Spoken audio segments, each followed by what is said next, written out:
ಇರಾನ್ನಲ್ಲಿ ಇತ್ತೀಚೆಗೆ ಹೆಚ್ಚುತ್ತಿರುವ ಅಸ್ಥಿರತೆ ಮತ್ತು ಸಂಘರ್ಷದ ಹಿನ್ನೆಲೆಯಲ್ಲಿ ಟೆಹರಾನ್ನಲ್ಲಿರುವ ಭಾರತೀಯ ರಾಯಭಾರ ಕಚೇರಿಯು ಭಾರತೀಯ ನಾಗರಿಕರಿಗೆ ಪರಿಷ್ಕೃತ ಮಾರ್ಗಸೂಚಿಯನ್ನು ಹೊರಡಿಸಿದೆ.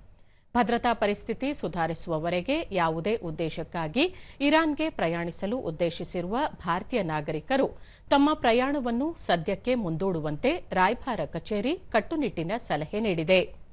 ಈಗಾಗಲೇ ಇರಾನ್ನಲ್ಲಿರುವ ಭಾರತೀಯರು ಲಭ್ಯವಿರುವ ವಿಮಾನ ಸೌಲಭ್ಯಗಳನ್ನು ಬಳಸಿಕೊಂಡು ತಾತ್ಕಾಲಿಕವಾಗಿ ಇರಾನ್ನಿಂದ ಹೊರಬರುವ ಬಗ್ಗೆ ಆದ್ಯತೆ ನೀಡಬೇಕು ಎಂದು ತಿಳಿಸಿದೆ.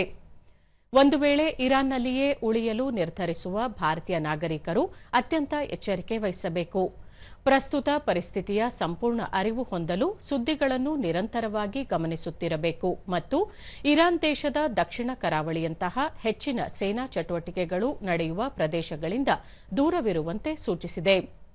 ಅಲ್ಲದೆ ಸ್ಥಳೀಯ ಅಧಿಕಾರಿಗಳು ನೀಡುವ ಸೂಚನೆಗಳನ್ನು ಕಟ್ಟುನಿಟ್ಟಾಗಿ ಪಾಲಿಸುವಂತೆಯೂ ನಾಗರಿಕರಿಗೆ ತಿಳಿಸಲಾಗಿದೆ.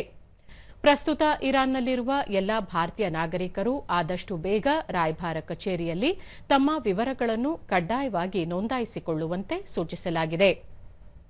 ಹೆಚ್ಚಿನ ಮಾಹಿತಿ ಮತ್ತು ಮುಂದಿನ ಮಾರ್ಗಸೂಚಿಗಳಿಗಾಗಿ ರಾಯಭಾರ ಕಚೇರಿಯ ಅಧಿಕೃತ ವೆಬ್ಸೈಟ್ ಹಾಗೂ ಸಾಮಾಜಿಕ ಜಾಲತಾಣಗಳನ್ನು ನಿಯಮಿತವಾಗಿ ಪರಿಶೀಲಿಸುವಂತೆ ತಿಳಿಸಲಾಗಿದೆ.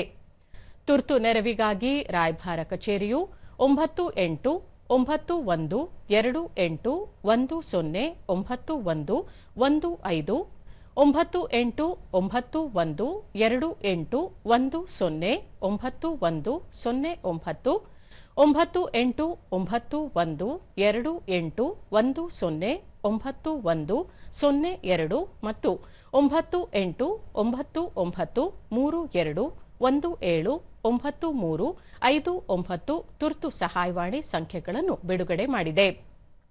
ಅಲ್ಲದೆ ಭಾರತೀಯ ನಾಗರಿಕರು cons.tehran@mea.gov.in ಇಮೇಲ್ ಮೂಲಕವೂ ರಾಯಭಾರ ಕಚೇರಿಯನ್ನು ಸಂಪರ್ಕಿಸಬಹುದಾಗಿದೆ.